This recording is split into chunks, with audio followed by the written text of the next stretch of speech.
combining chart types in Excel is very easy. So in Excel 2013 and higher, it's quite a simple process. I'll choose any series, right click on it, and notice it doesn't say change chart type, it says change series chart type. If I click on it, in 2013 Excel and higher, we get a nice ability to do it all in one go. So you'll notice it shows us a preview, it shows us each series that's there, it tells you what type of chart it is, and whether it's currently on the secondary axis or not. So you have the ability to choose all of these things without going in and out. So in this case, we'll say the bill can be a clustered column, no problem.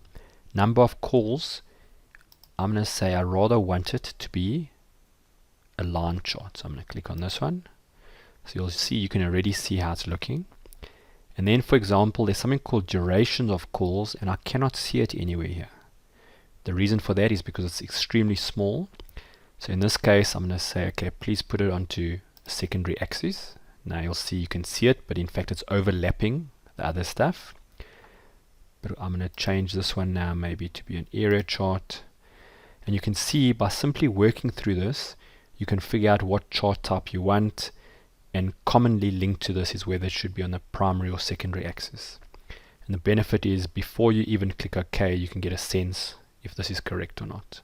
So when I click OK, you'll see I've now created a chart that's got 3 bits of data, and it's represented by 3 different chart types.